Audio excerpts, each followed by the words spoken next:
नमस्कार, मैं सुनीता कथा मंथन में आप सबका स्वागत करती हूँ। कथा मंथन में आज सुनिए जैनेन्द्र जी की कहानी अकेला।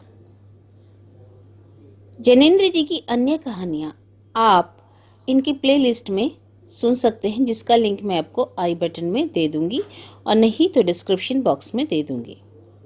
दोनों जगह आप जाकर के चेक कर सकते हैं। तो चलिए शुरू करते हैं कहानी अकेला। मैं उनसे मिलकर ही आ रहा हूँ, मित्र ने कहा। एक तरफ उड़द भीग रहे थे, वहीं कच्ची मूंगफली, इमली की पत्तियां और डंठल समेत 2 मूली रखी थी। यही उनका भोजन था। हमारी पुरानी जान पहचान है, इससे घुलकर भाते हुए उन्होंने सब सुनाया कि कैसे मेरे मन में इन तपस्वी के बारे में जिज्ञासा थी। उनके संबंध में जितना पढ़ा था उससे अधिक सुना है। इससे मैंने मित्र से उत्सुकता से पूछा, उनसे आपका कब से परिचय है, कैसे हुआ, साधु वे कब बने, इत्यादि। मेरे बहुत से प्रश्नों का उत्तर उन्होंने क्या दिया, उसे बताने से पहले मित्र का परिचय देना आवश्यक है। मित्र मेरे हितैषी हैं, बुजुर्ग हैं, पर बराबरी का संबंध मानते हैं, बल्कि मेरा आदर भी करते हैं। मेरे कारण वे आदरणीय हैं नहीं है, उनका स्वभाव ही दूसरों का आदर करना है। सच तो यह है कि मैं उनके सामने लज्जित होता हूँ। वे अतिशय सेवा भावी, तत्पर और कर्मण्य हैं। बीच में गृह त्याग कर निष्प्रिय लोक सेवक हो गए थे। इस अनुभव में मैं लगभग 20 वर्ष उन्होंने दिए। इस बीच में उनकी पत्नियां हो गई और पत्नी प्रौढ़ा हो गई। अंत में समय आया और प्रतीत हुआ कि अब उस प्रयोग की अवधि आ गई है। जीवन की पूर्णता उस राह नहीं है, यह दिखने लगा। औरों से कटकर अकेला बना जाता है और अकेला होकर व्यक्ति हस्व होता है। जगत को अपनाने के लिए परिवार को पराया बनाना सही नहीं। अनुभव का परिणाम उन्होंने पत्नी को सुनाया तो वह सहमत ना हुई। पत्नी की सम्मति थी कि बड़ा कदम वापस नहीं हो सकता, अब फिर गृहस्थी में पड़ो, ऐसी तुम्हें क्या जरूरत है। मित्र ने कहा, मैं अपने प्रति ईमानदार रहना चाहता हूँ, इसलिए अकेला नहीं रहना चाहता। पत्नी ने कहा, तुम जहाँ तक उठे वहाँ से तुम्हारी स्मृति को मेरे लिए नीचे उतारना संभव नहीं है। 20 बरस तुम्हारी जिस उन्नत मुद्रा का ध्यान करके मैं जीती रही हूँ, जीवन के शेष वर्ष भी उसी तरह बिता ले जाऊंगी। अंत समय तुम स्वयं उस जगह से उतरना चाहोगे, इसकी मैं कल्पना भी नहीं कर सकती। इस प्रकार से अपना ही किया मित्र के सामने आया।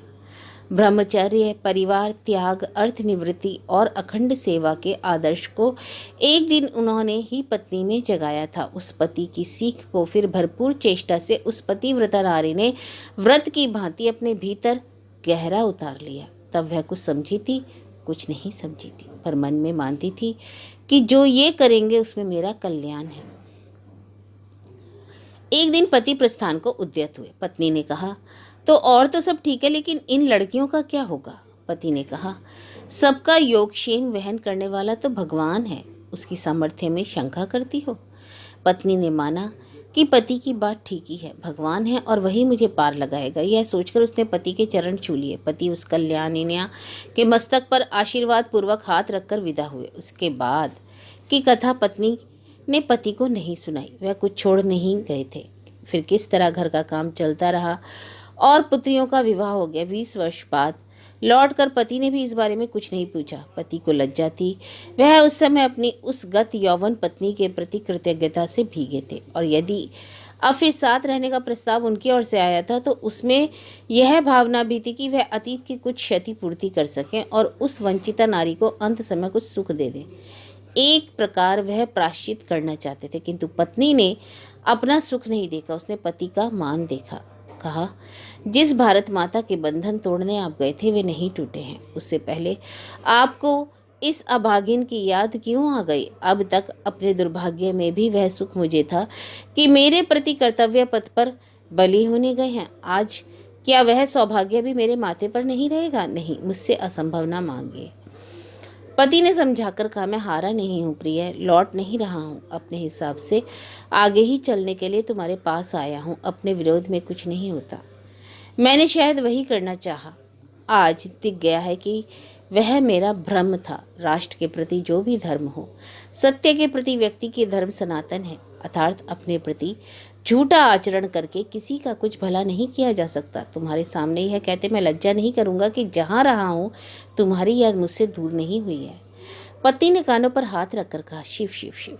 पति कहते रहे, जागते में यदि दूर रख पाया हूँ तो सोते में वह स्मृति उतनी ही मुझसे घनिष्ठ होकर चिपटी रही है। फिर भी मैं 20 वर्ष काट गया, मान के बंधन सहज नहीं गलते। 20 वर्ष में भी वह पूरी तरह गल गए हैं यह नहीं कह सकता, लेकिन यह बात तो सच है कि ये सब वर्ष मिथ्या के आधार पर ही मैंने बिताए थे। इन वर्षों ने मुझे बहुत मान दिया, यश दिया, लोक पूजा दी।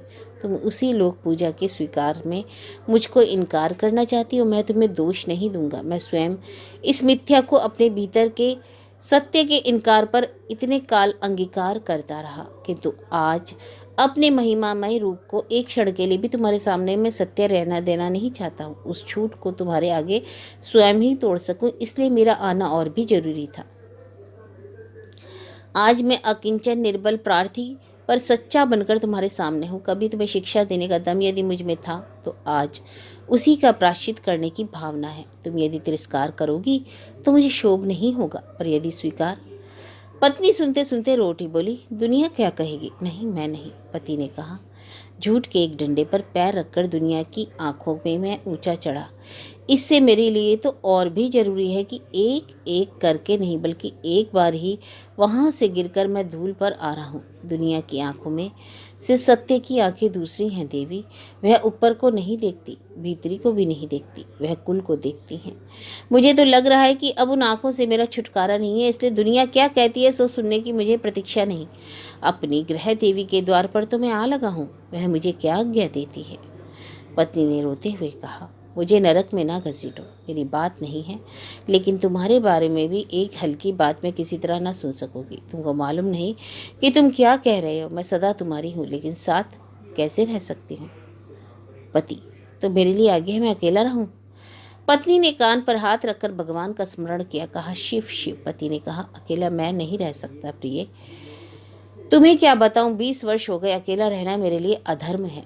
पत्नी रोती हुई वहां से उठ गई। पति कुछ देर शून्य भाव से वहां बैठे रहे, अनंतर चले आए। वही मेरे मित्र हैं और अब भी अकेले। आगे फिर